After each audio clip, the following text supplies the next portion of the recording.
Para akong mahihimatay sa naramdaman ko. Nalaman kong nagkaayos na pala sila at pinost pa sa social media. Ngayon ay sobrang galit yung nararamdaman ko dahil feeling ko pinagkaisahan nila ako.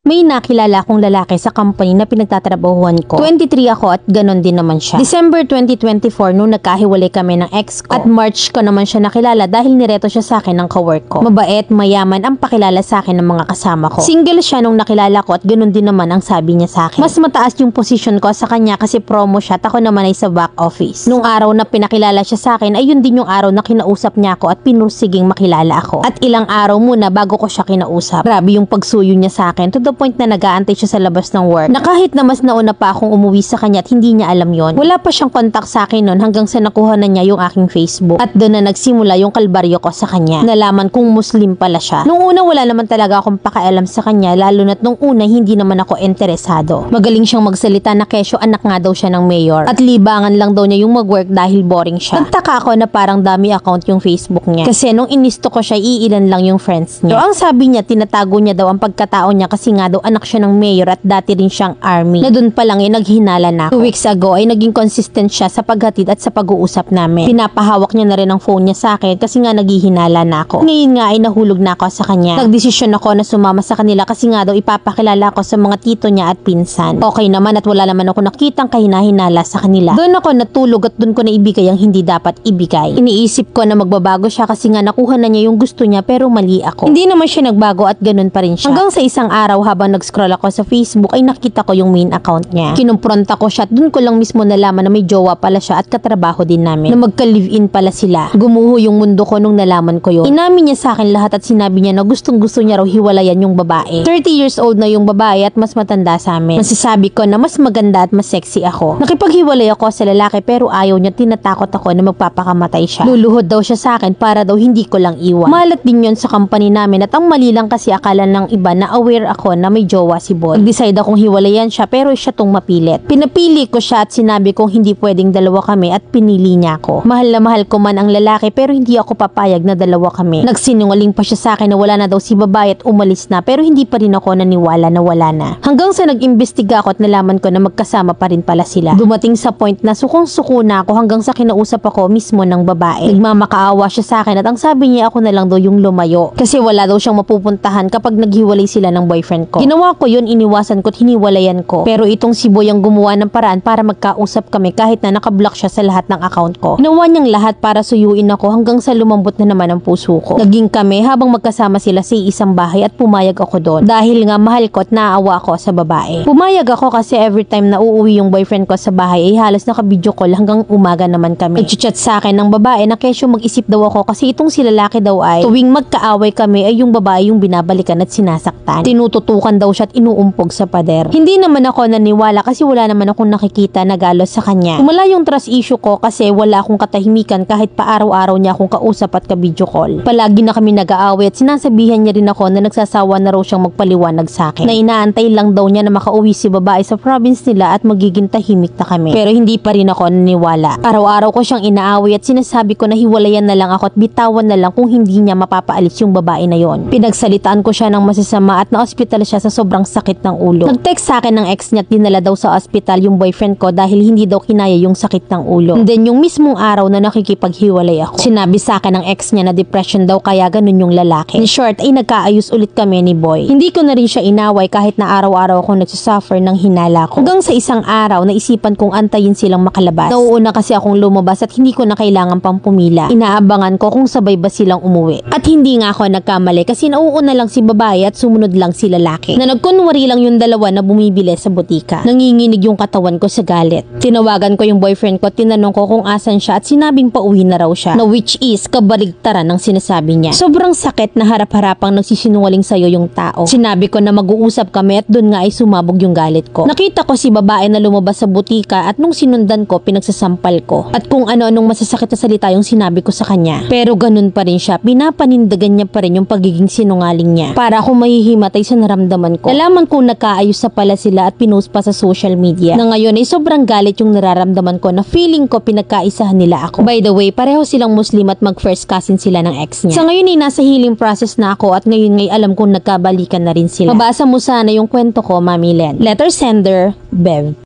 Ikaw pa talaga tong nanakit sa babae. Ikaw nga tong umeksena, ikaw nga tong nang-aagaw. Simula pa lang alam mo na yung posisyon mo na niloloko ka pero ganda-gandahan ka. Mataas ko na yung posisyon mo na mas sexy ka, mas maganda ka. Feeling na feeling ka. Kahit pa anong ganda kung gano'n naman kabilis bumigay, wala rin. Sabihan ka na ni babae na ipaubaya mo na kasi nga sila pa. Na kahit pa sabihin sa'yo na nananakit, sumisige ka. Pareho kayong nauuto, konting himas nabigay kayo. Kalaglag panty ba? Tama yan, mag-move on ka na. Tsaka hindi ka pinagkaisahan ha, sadyang nabulagan ka. At pag alam mong hindi lang ikaw, magtigil ka, wag mo nang ibaba yung level mo. Pakatanga ka sa lalaking lantaran kang ginagago. Asan ang ganda mo, te?